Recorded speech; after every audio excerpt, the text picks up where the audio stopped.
আরজিকর হাসপাতালে চিকিৎসক খুনের প্রতিবাদে সল্টলেক যুবভারতী স্টেডিয়ামে আজ পড়তে পারে। সেই আশঙ্কায় রবিবার ইস্টবেঙ্গল মোহনবাগান ডার্বি ম্যাচ বাতিল করা হয়। এরপর সোশ্যাল সাইটে কয়েকটি অডিও বার্তা ঘোরাফেরা করতে শুরু করে। সেই নিয়ে উদ্বিগ্ন হয়ে ওঠে বিধাননগর পুলিশ। অডিও বার্তায় চিকিৎসক খুনের প্রতিবাদে সবাইকে সামিল হওয়ার কথা বলা হয়। পাশাপাশি বলা হয়েছে পুলিশ আটকাতে এলে পুলিশের ওপর হামলা করতে হবে।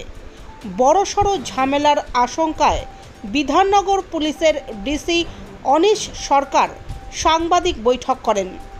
বিধাননগর পুলিশের বিশাল পুলিশ বাহিনী সল্টলেক যুবভারতী স্টেডিয়ামে প্রতিটা গেটে মোতায়েন করা হয়। বড়সড় ঝামেলা যাতে না হয় তার জন্য 144 ধারা বলবৎ করা হয়। বিকেল 4টে থেকে রাত 12টা পর্যন্ত নিমেষে সল্টলেক স্টেডিয়াম চত্বর শুনশান হয়ে যায়। পুলিশের পক্ষ থেকে মাইকিং করে সাধারণ মানুষকে রাস্তায় না বেরোনোর আবেদন জানানো হয়। সমর্থকদের শান্তিপূর্ণভাবে বিক্ষোভ দেখিয়ে চলে যাওয়ার জন্য পুলিশ মাইকে ঘোষণা করতে থাকে।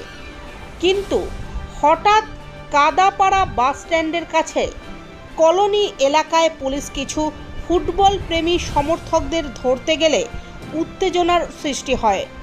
পুলিশকে বিক্ষোভ দেখাতে শুরু করেন সেখানে জড়ো হওয়া দুই দলের সমর্থকেরা।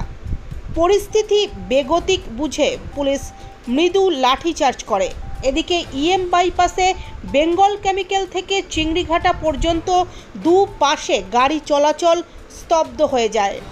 বহু সমর্থক পায়ে হেঁটে সল্টলেক স্টেডিয়াম লাগোয়া বাইপাসে জড়ো হন।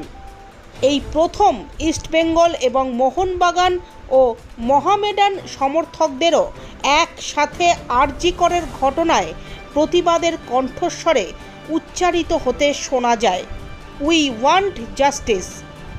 কারো হাতে ছিল মোহনবাগানের পতাকা, কারোর গায়ে ছিল ইস্টবেঙ্গলের জার্সি, আবার কেউ পরে এসেছিল ইন্ডিয়ান ক্রিকেট দলের জার্সি। বিক্ষোভকারীদের হাতে কোনো রাজনৈতিক দলের পতাকা নয়, ছিল ভারতের জাতীয় পতাকা।